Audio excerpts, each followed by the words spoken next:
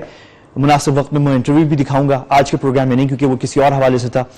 تو یہ کوئی سیکٹیرین جنگ نہیں ہے, اس کو بنا دیا گیا ہے, ملکوں کے مفادات میں بہت کچھ ہے. یہ سیکٹیرین جنگ نہیں ہے, یہ شامی لوگوں کی اپنا مسئلہ ہے, وہ اپنی حکومت اور اپنے مسائل وہ حل کرنا چاہ رہے ہیں, اور اس میں باہر کے ممالک داخل ہو گئے ہیں اور سب اپنے اپنے مفادات کے حساب سے اس کو پیش کر رہے ہیں. کوئی اس کو مذہبی اعتبار سے پیش کر رہا ہے, کوئی اسے سیکٹیرین اعتبار سے پیش کر رہا ہے, کوئی اسے کسی اور اعتبار سے پیش کر رہا ہے.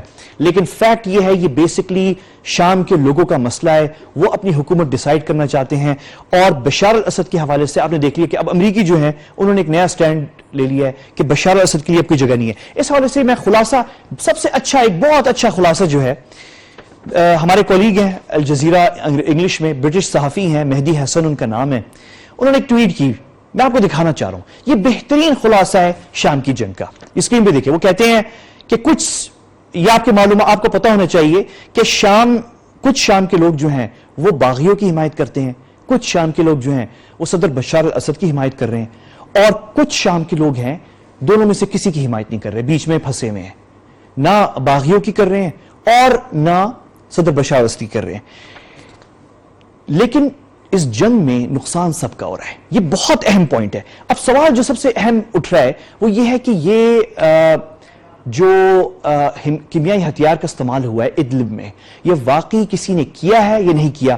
لیٹسٹ خبر جو آج گارڈین نے بریکنگ نیوز دی ہے, آج انہوں نے یہ دی ہے کہ کچھ سورسز نے, یقیناً یہ امریکن سورسز ہیں یا برٹش ہوں گی, انہوں نے یہ کہا ہے کہ جس وقت اس ایئر بیس کے اوپر شامی طیاروں کے اوپر کیمیائی ہتھیار ڈالے جا رہے تھے جو ادلب میں استعمال ہوئے ہیں, وہ ہتھیار اس وقت روسی ایکسپرٹس جو ہیں, روسی فوج کے جو لوگ ہیں وہ بھی وہاں موجود تھے, لیکن روس ملوث نہیں ہے اس چیز کے اندر.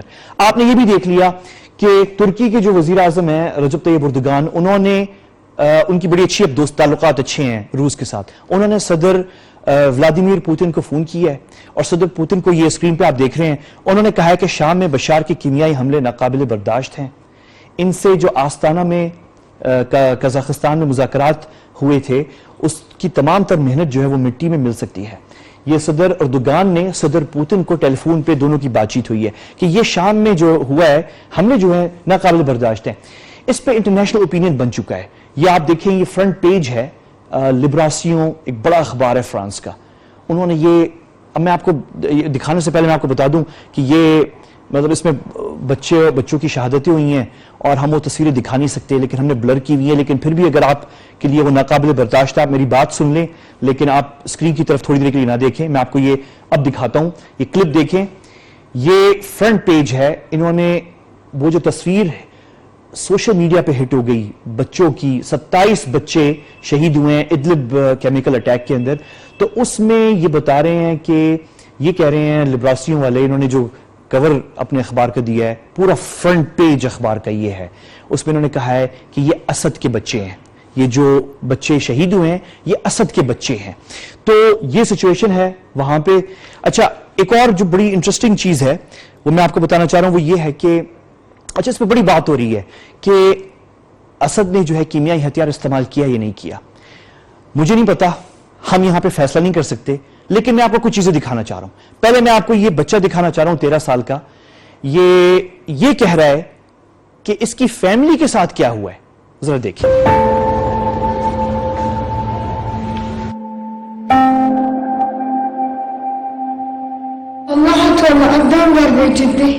I saw the explosion in front of my grandfather's house, he recalls. I ran to their house barefoot. I saw my grandfather sitting like this, suffocated. Then I became dizzy. How many of his relatives were killed? 19, he responds.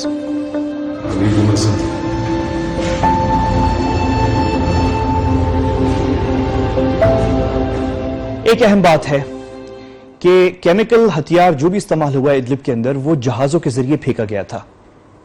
جہاز جو ہیں وہ روس بھی استعمال کر رہے ہیں, شام کی حکومت بھی کر رہی ہے, امریکنز بھی کر رہے ہیں, بہت سے لوگ کر رہے ہیں. اب کس نے استعمال کیا اور کس نے پھینکا ہے؟ کیا وہ امریکی طیارے تھے؟ کیا وہ رشین طیارے تھے؟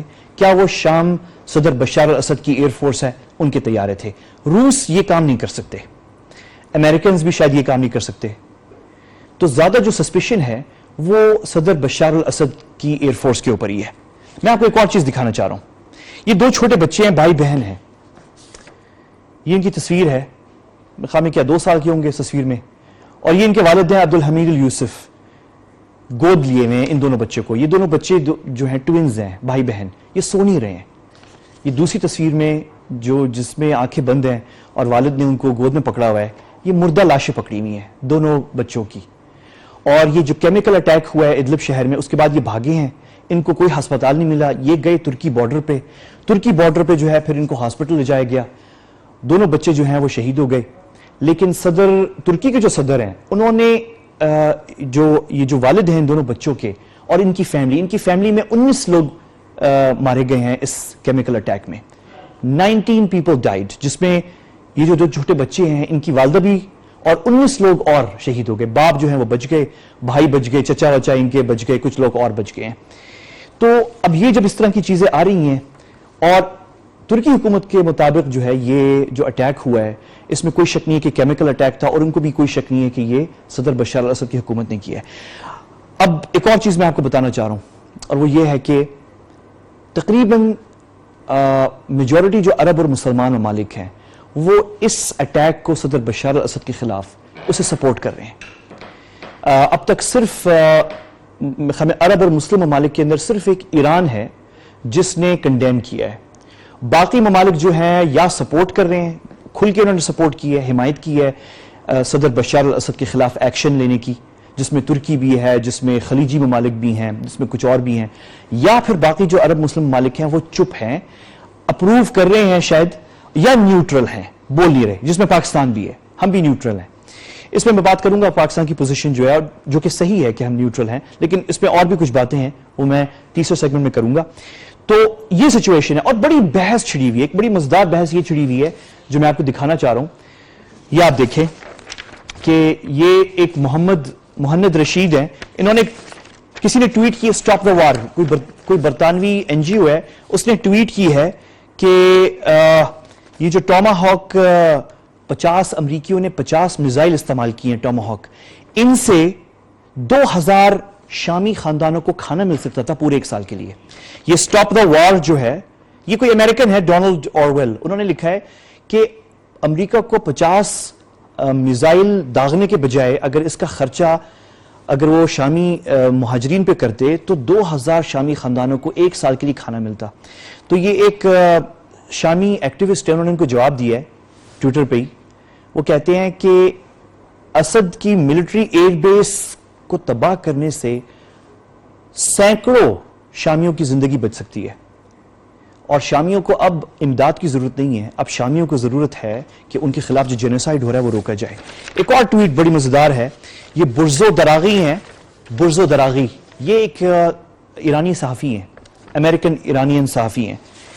انہوں نے ایک ٹویٹ دیکھی جس کے اندر سٹاپ دا وار ایک آرگنائزیشن ہے, انہوں نے جو ہے سٹاپ دا وار نے ٹویٹ کی ہے کہ 5 بجے ڈاؤننگ اسٹریٹ جو کہ برطانوی وزیر اعظم کا دفتر ہے اس کے سامنے بہت بڑا پروٹیسٹ کرنے جا رہے ہیں, ایمرجنسی پروٹیسٹ آج ہو رہا ہے 5 بجے کرنے جا رہے ہیں. تو اس پہ یہ جو ایرانی صحافی ہیں برزو دراغی, انہوں نے لکھا ہے کہ معصوم بچوں کی لاشیں جو ہیں ایک دوسرے کے اوپر پڑی ہوئی, اس پہ تو یہ پروٹیسٹ کر نہیں رہے ہیں, لیکن پروٹیسٹ ہی کرنے جا رہے ہیں کہ بشار الاسد کے خلاف میزائل اٹیک کیوں کیا گیا ہے. بہت زبردست ڈویژن ہے انٹرنیشنلی اس سب کے اوپر. لیکن آخر میں جو سب سے بڑی ڈیولپمنٹ ہے وہ یہی رہتی ہے کہ صدر ڈونلڈ ٹرمپ جو ہیں انہوں نے فیصلہ کر لیا ہے کہ اب کوئی جگہ نہیں رہتی صدر بشار الاسد کے لیے. لیکن امریکہ کو مخالفت کا بھی سامنا ہے. میں وقفہ لوں گا, پہلے میں آپ کو جاتے جاتے یہ ویڈیو دکھا رہا ہوں. صدر ٹرمپ کی آخر میں جب انہوں نے کہا ہے کہ بشار الاسد کے لیے شام کے مستقبل میں اب کوئی جگہ نہیں ہے. یہ دیکھیں کلپ آپ, اور ہم وقفہ لیتے ہیں, اور اس کے بعد جب میں واپس آؤں گا میں آپ کو ایک مزیدار کلپ دکھاؤں گا جو کل UN سیکیورٹی کاؤنسل کے اندر جو اجلاس ہوا ہے اس میں امریکہ کو بڑی امبیرسمنٹ کا سامنا بھی ہوا ہے. کیسے ہوا وہ میں آپ کو دکھاؤں گا, یہ کلپ دیکھیں. Years of previous attempts at changing Assad's behavior have all failed, and failed very dramatically. As a result, the refugee crisis continues to deepen, and the region continues to destabilize, threatening the United States and its allies.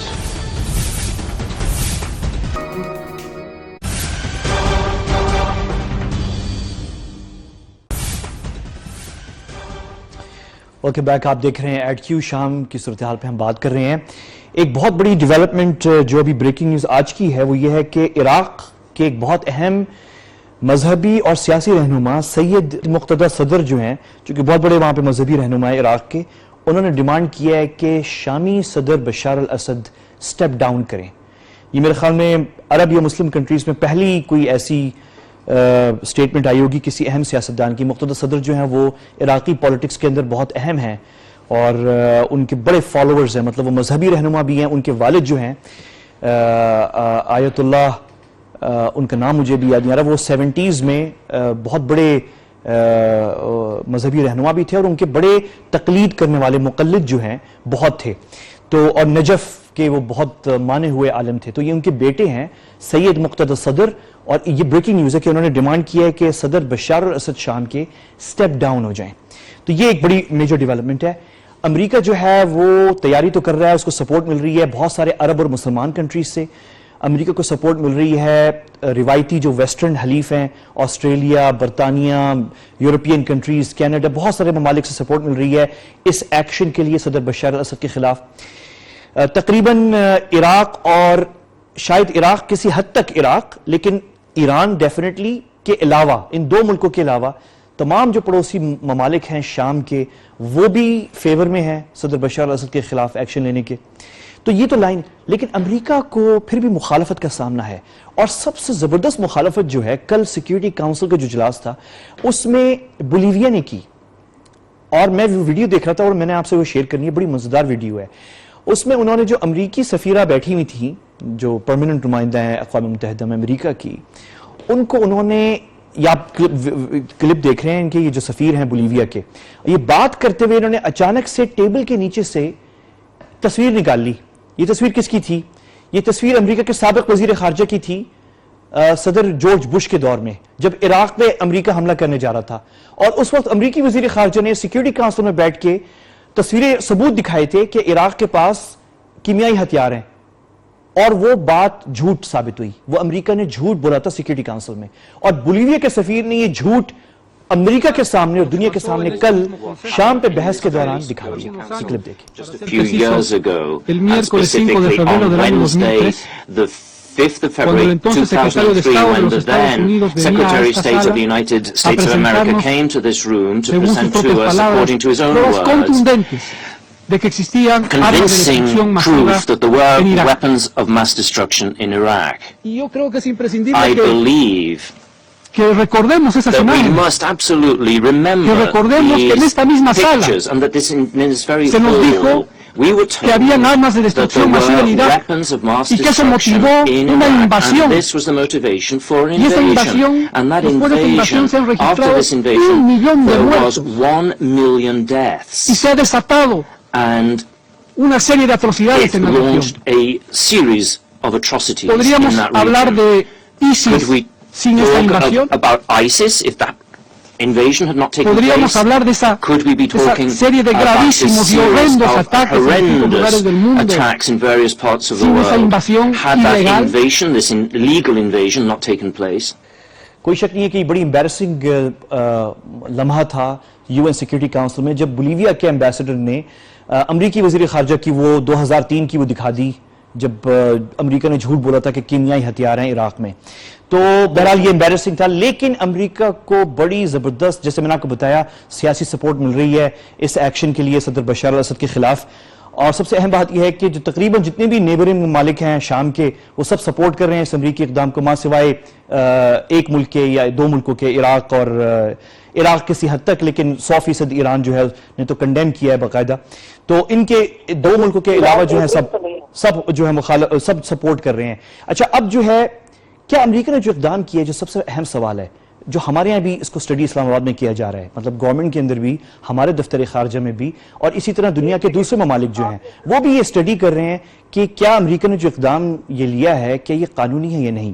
اچھا اس پہ جو ہے ایک بڑا زبردست article میری نظر سے گزرا، اور وہ ہے کہ کیا صدر ٹرمپ نے عالمی قانون انٹرنیشنل لا جو ہے وہ وائلیٹ کی ہے. یہ آرٹیکل جو ہے اتفاق سے ایک پاکستانی اسٹریٹجک اینالسٹ ہیں اور صحافی ہیں، انہوں نے لکھا، نوید احمد صاحب، جو کہ پاکستانی بڑے اخبارات میں بھی لکھتے ہیں اور مڈل ایسٹ میڈیا میں بھی بہت ان کے آرٹیکلز مختلف زبانوں میں شائع ہوتے ہیں، عربی میں بھی، انگریزی میں بھی. اور اس وقت وہ مجھے دوحہ قطر سے مجھے جوائن کر رہے ہیں. بہت شکریہ نوید صاحب جوائن کرنے کا. تو سمپل کویسچن ہے، کیا امریکہ نے اور صدر ٹرمپ نے انٹرنیشنل لا وائلیٹ کیا ہے ایک سیرین ایئر بیس کو اس طرح اٹیک کر کے؟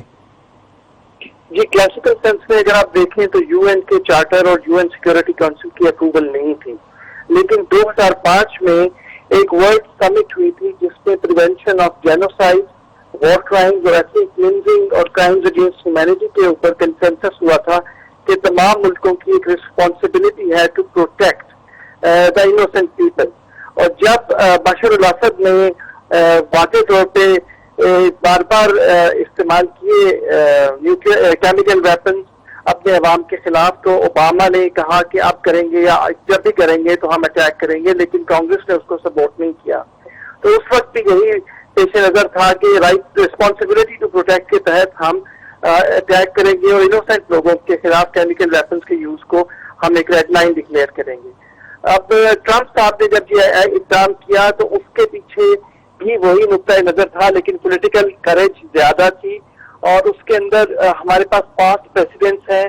کوسوو میں یہ ہوا، دارفور میں ہوا، لیبیا کے اندر ہوا، لیکن ظاہر ہے اس کی اپنی. لیکن نوید صاحب میں آپ کو برنی سینڈرز جو کہ کینڈیڈیٹ تھے، صدارتی امیدوار تھے امریکہ کے انتخابات میں، انہوں نے ایک ٹویٹ کی ہے، وہ میں اسکرین پہ دکھا رہا ہوں. وہ کہہ رہے ہیں بیسیکلی کہ بشار الاسد جو ہے وہ وار کرمنل ہے، لیکن صدر ٹرمپ نے امریکی کانگریس سے اجازت نہیں لی اور انٹرنیشنل لا کی بھی وائلیشن کی ہے. تو امریکہ کے اندر بھی بے شک وہ بشار الاسد کو کنڈیم تو کر رہے ہیں کیمیکل اٹیک کے مسئلے پہ، لیکن امریکی قانون کی بھی خلاف ورزی کی ہے کہا جا رہا ہے. دیکھیں اس میں تو سیاسی نقطۂ نظر ہے ان کا، انہوں نے کوئی قانونی پیچیدگی نہیں. تو ایک اٹیک سے نوید صاحب، ایک اٹیک سے ایک ایئر بیس کے اوپر صدر بشار الاسد ہٹ تو نہیں جائیں گے صدارت سے؟ دیکھیں اس کے اندر بہت سی چیزیں ہیں جو دیکھنے والی ہیں. نمبر 1 تو یہ کہ یہ ایک سمبولک لیکن لمیٹڈ چینج آف لمیٹڈ وہ ہے میسج ہے امریکہ کی طرف سے کہ اگر یہ کرتے رہیں گے تو ہم اوباما کی طرح خاموشی سے بیٹھے نہیں رہیں گے. اور اوباما کے وقت پارلیمنٹ جو ہے، جو کانگریس ہے، وہ ریپبلکن تھی اور وہ ڈیموکریٹ تھے، تو اس لیے ان کو کوئی بھی ایسے اقدام کی حکومت سیاسی حلقوں سے پذیرائی نہیں ملی. اچھا کوئی فائدہ، کوئی ڈومیسٹک فائدہ ہوا ہے ٹرمپ کو؟ نوید ڈومیسٹک فائدہ ہوا ہے ٹرمپ کو؟ دیکھیں ٹرمپ کو ڈومیسٹک فائدہ ہوا ہے. وہ دو باتیں جو بڑی واضح تھی ان کے بارے میں کہ جی رشیا کے ساتھ ان کی کولوژن ہے، اس نے یہ ثابت کرنے کی کوشش کیا کہ نہیں کولوژن نہیں ہے، میں تو ان کے خلاف جا رہا ہوں. حالانکہ وہ ایک حملہ کیا ایک ایئر بیس پہ کیا جو کہ جس کا اثر بھی زیادہ نہیں ہوا، جس سے بشر، رشیا، ایران، حزب اللہ کوئی بھی ڈیٹر نہیں ہو سکا. دوسری چیز یہ تھی کہ ان کی اپنی جو پاپولیرٹی تھی وہ بہت کم ہو گئی تھی، 34-37% ہو گئی تھی. اب اس کے بعد مڈل ایسٹ میں بھی اور امریکہ کے اندر بھی اس کا ایک اسٹرانگ برانڈ کا امیج ابھرا، میڈیا سافٹ ہوا، اور اس کی انہیں اپنی بہت سی جو ہے فائدہ لینے کی کوشش کی اور انہوں نے بہت ایڈوانٹیج دیا. ان دی لانگ رن امریکہ کے اوپر اب ایلائز کا اور امریکن پبلک کا پریشر ہوگا کہ جب بھی بشار الاسد اور رشیا کسی بھی اسٹیج پہ فردر ایکیومولیٹ کرتے ہیں اپنی پاور کو، جیسے انہوں نے الیپو میں جینوسائڈ کیا اور یا ادلب کے اندر کر رہے ہیں یا حما کے اندر، ہومس کے اندر، تو اس پہ پھر پبلک ریئیکشن بہت زیادہ ہوگا اب ٹرمپ کے خلاف، اور Trump will be forced to follow the opinion of its allies in the Arab world in the Western sphere, especially European Union اور نیٹو. ٹرکی اس کے ساتھ ہے, گلف اس کے ساتھ ہے. پاکستان کی اسٹیٹمنٹ بڑی اسٹرانگ تھی کہ کیمیکل ویپنس لوگوں کے خلاف نہیں یوز کر سکتے, اور پاکستان اپنا پوزیشن جو ہے مزید سولیڈیفائی کرے گا. تو امریکہ اس پوری پبلک اوپینین کو ڈسریگارڈ نہیں کر سکتا. بالکل صحیح ہے. نوید احمد صاحب مجھے جوائن کر رہے تھے, اسٹریٹجسٹ ہیں, انالسٹ ہیں, دوحہ قطر سے کر رہے تھے, اور وہ لکھتے رہتے ہیں ان معاملات پہ. میں ذرا ایک کوئک بریک لے رہا ہوں, واپس آتے ہیں. ایک ابھرتا ہوا حل نظر آ رہا ہے شام کے اندر, وہ کیا ہو سکتا ہے اور پاکستان کی پوزیشن کیا ہے اس کے اوپر, اس پہ بات کرتے ہیں. بڑا انٹرسٹنگ پوائنٹ ہے یہ دونوں جو ہیں جس پہ میں نے وقفے کے بعد بات کرنی ہے. آپ نے میرے ساتھ رہنا ہے.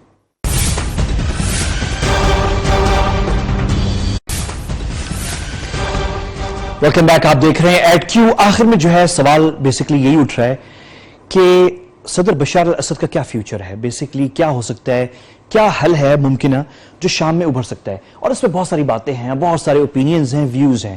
ایک آپ اس پروگرام میں بھی سن لیں, لیکن سننے سے پہلے جو ہے میں آپ کو ایک بڑی مزیدار تصویر دکھانا چاہ رہا ہوں. صدر اسد کی تصویر ہے یہ امریکی صدر کے ساتھ. یہ تصویر ہے اور بڑی گرم جوشی ہے. صدر حافظ الاسد امریکی صدر جیمی کارٹر سے مل رہے ہیں. مسکراہٹ آپ دیکھ سکتے ہیں دونوں کے چہروں کے اوپر, کتنے کلوز ہیں. ایک اور تصویر ہے جس میں امریکی صدر نکسن کھڑے ہوئے ہیں, اور اس میں بھی وہ صدر حافظ الاسد سے ملاقات کر رہے ہیں, اور ان کے پیچھے جو ہے پارشلی چہرہ امریکی معروف وزیر خارجہ ہنری کسنجر کا نظر آ رہا ہے. اور پھر یہ تصویر جو آخری ہے یہ صدر حافظ الاسد کی ہے امریکی صدر بل کلنٹن کے ساتھ. اور تو آپ دیکھیں کہ امریکہ کے ساتھ تعلقات جو ہیں سیریا کے بڑے اچھے رہے ہیں ایک وقت میں, اور صدر حافظ الاسد جو ہیں ان کے بارے میں کہا جاتا ہے کہ وہ بڑے پریگمیٹسٹ, ریئلسٹ پریزیڈنٹ تھے. انہوں نے روس کے ساتھ, سوویت یونین تھا اس وقت, بڑے قریبی تعلقات رکھے ہوئے تھے, اور انہوں نے امریکہ کے ساتھ اور ویسٹ کے ساتھ بھی تعلقات رکھے ہوئے تھے. بیلنس رکھا ہوا تھا سب کے ساتھ. لیکن اب مسئلہ یہ ہوا ہے کہ اب ان کا جو بیٹا ہے صدر حافظ الاسد کا انتقال ہو گیا تھا سن 2000 میں. 2000 میں انتقال ہوا, اور ان کا جو دوسرا بیٹا ہے, بڑا بیٹا جو ہے وہ کسی حادثے میں سپیڈنگ کرتے ہوئے شام میں ہی مر گئے تھے. تو ان کا جو دوسرا بیٹا ہے جو اس وقت صدر ہیں بشار الاسد, جو کہ یو کے میں برطانیہ میں آئی سرجری پڑھ رہے تھے, he is an eye surgeon basically, تو وہ سرجری پڑھ رہے تھے اور ان کو لا کے جو ہے صدر بنانا پڑا. تو صدر 2000 میں بنے تھے, 17 سال ہو گئے ہیں صدر بشار الاسد کو. اور مجھے آج بھی یاد ہے جس پہلے دن جب صدر بشار الاسد نے سپیچ دی تھی شام کے پارلیمنٹ کو, اور کیا امپریسو سپیچ دی تھی بشار الاسد نے. بشار الاسد سمارٹ آدمی, ویسٹرن ایجوکیٹڈ سرجن, اور میرے خیال میں انہوں نے کوئی تقریباً پونے گھنٹے سپیچ دی, اور فصیح عربی میں سپیچ تھی, اور انہوں نے اس پونے گھنٹے کے اندر ایک دفعہ بھی اپنے سامنے کوئی کاغذ نہیں اٹھایا کوئی پوائنٹ دیکھنے کے لیے. ان کو معلوم تھا کہ سیکوینس کیا ہے, اور بغیر جھجک کے, کہیں رکے ہوئے, کہیں انٹرپشن کے بغیر, اور فصیح عربی میں, بہت خوبصورت عربی میں اسپیچ دی تھی. لیکن یہ 17 سال پرانی بات ہے. آج سچویشن یہ ہے کہ اس میں کوئی شک نہیں ہے کہ وہ ایک متنازع صدر بن چکے ہیں. اور سب سے جو بڑا مسئلہ ہے اس وقت وہ یہ ہے کہ کوئی ملک ان کا پڑوسی نہیں ہے تیار ان کے ساتھ کام کرنے کے لیے. کوئی ملک تیار نہیں ہے. تقریباً ترکی, لبنان, اردن, پھر عرب گلف کنٹریز, سعودیہ, پھر گلف کنٹریز, یہ سارے ممالک جو ہیں ان کے مخالف ہیں اس وقت. اور ابھی تو صدر بشار الاسد کھڑے ہوئے ہیں کیونکہ روس ان کو سپورٹ کر رہا ہے, ایران ان کو سپورٹ کر رہا ہے.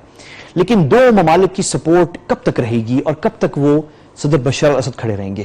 تو ممکن حل کیا ہو سکتا ہے؟ شام کے اندر جو ہے بہت اہم روس کے مفادات ہیں.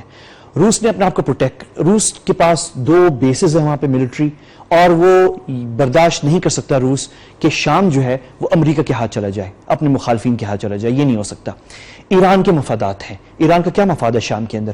سب سے اہم مفاد جو ہے جس کی وجہ سے ایران اتنی شدت سے لڑ رہا ہے صدر بشار الاسد کے ساتھ, اہم مفاد وہ یہ ہے کہ حزب اللہ ملیشیا جو کہ لبنان میں ہے, جس کو 30 سال سے ایران پال رہا ہے, اس پہ پیسہ خرچ کیا ہے, اہم ایسٹ ہے ایران کی, فارن پالیسی ٹول ہے, وہ اپنے ایران کے ہاتھ سے نکل جائے گی اگر شام میں بشار الاسد کی حکومت ختم ہو جاتی ہے.